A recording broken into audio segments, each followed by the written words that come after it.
साथियों नमस्कार। आप सभी को त्याग समर्पण के पर्व करवा चौथ की बहुत बहुत बधाई और शुभकामनाएं। साथियों आज बात करेंगे, क्योंकि काफ़ी दिनों से सभी लोग नवरात्रि, दुर्गा पूजा, दशहरा में व्यस्त थे। अब खाली हो गए होंगे सब लोग, तो आज बात करेंगे स्वास्थ्य के बारे में। आजकल डेंगू बहुत जोरों से है। डेंगू का बुखार, मुझे लगता है कोई गांव नहीं बचा होगा जिस गांव में एक दो लोगों को डेंगू नहीं हुआ। और इस पर लोगों को सतर्क रहने की आवश्यकता है, क्योंकि लेट बारिश हुई तो हमारे आसपास, खासकर गांव में आसपास तालाबों में, गड्ढों में पानी जलभराव की स्थिति है अभी भी, और उस जलभराव की स्थिति की वजह से ही डेंगू मच्छर ज्यादा पनप रहे हैं। तो इस पे हमें आपको सतर्क रहने की जरूरत होगी। उसके साथ ही साथ मैं जनपद के प्रशासन और चिकित्सा विभाग के अधिकारियों से मांग करूंगा कि गांव में फॉगिंग की व्यवस्था कराई जाए और डेंगू पॉजिटिव लोगों के लिए जिला अस्पताल में अलग से वार्ड रिजर्व किए जाए।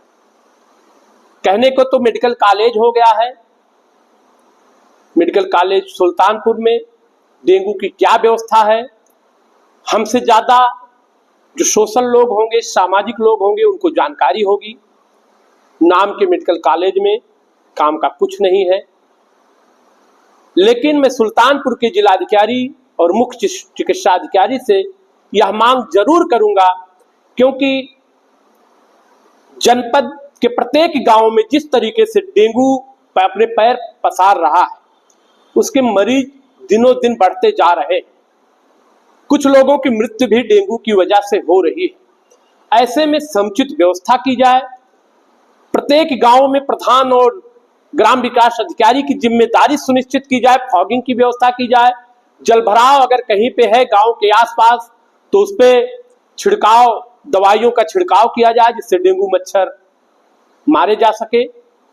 साथियों, लेकिन मैं देख रहा हूं इस पर प्रशासन और स्वास्थ्य विभाग ध्यान नहीं दे रहा है। लोग उलझे हुए थे अब तक त्योहारों में, कहीं ना कहीं से इधर ध्यान आम जनता भी नहीं दे रही थी। लेकिन मैं देख रहा हूं सोशल मीडिया पे जिस तरीके से लोग डेंगू के प्रकोप, या गांव में निकलिए तो हर गांव में कोई न कोई मिल ही जाता है, भैया डेंगू हुआ है, प्लेटलेट्स मेरे इतने डाउन हो गए हैं, 4 यूनिट ब्लड चढ़वा चुका हूं, उसके बाद भी अभी डाउन ही है। तो इस तरीके के प्रकोप से बचने के लिए सरकार को, प्रशासन को समुचित कदम उठाना बहुत ही आवश्यक है। साथियों, आप भी जागरूक बनिए, अपने स्वास्थ्य पर ध्यान दीजिए। डेंगू, अगर आप सतर्कता से डेंगू से निपटते हैं तो डेंगू खतरनाक नहीं है। आप अगर डेंगू पॉजिटिव व्यक्ति को उसके क्रियाकलाप पे ध्यान देंगे, वो खुद अपने आप पे ध्यान देगा, आराम करेगा, लिक्विड में भोजन ज्यादा लेगा, और कुछ जैसे कीवी के फल, पपीते के फल, ये सब का अगर सेवन लगातार करता रहा तो मुझे नहीं लगता कि डेंगू खतरनाक साबित होगा। लेकिन लोग लापरवाही करते हैं। गांव के लोग तो खासकर, उनके कितने लोगों को बुखार है, डेंगू है, लेकिन चेकअप के अभाव में उनको पता नहीं चल रहा है कि उनको डेंगू पॉजिटिव है। ऐसे में जब प्लेटलेट से एकदम डाउन हो जाता है, वीकनेस आ जाती है, तब तक पता लगा कि 20,000 के नीचे आ गया है। और जब 20,000 के नीचे किसी का प्लेटलेट हो जाता है तो मेरी जानकारी में उसको कहीं ना कहीं एडमिट होना आवश्यक हो जाता है। लेकिन अगर लोग, गांव के लोग, गांव में चेकिंग की व्यवस्था, समुचित व्यवस्था हो, शुरू में ही अगर बुखार हो रहा, लोग अपनी जांच करवा के ये पता कर ले कि उनको डेंगू हुआ है कि नॉर्मल वायरल बुखार भी इस टाइम चल रहा है, इसलिए लोग पहचान नहीं पा रहे कि वायरल है कि डेंगू है। लेकिन डेंगू में प्लेटलेट्स तेजी से घटने लगता है, और जब तक आदमी कुछ समझ पाता है तब तक उसकी स्थिति बहुत वीक हो जाती है। साथियों, मैं सीएमओ से मांग करूंगा, मुख्य चिकित्सा अधिकारी से, कि गांव में कैंप लगा के डेंगू के मरीजों की चेकिंग की सुविधा दिलवाएं।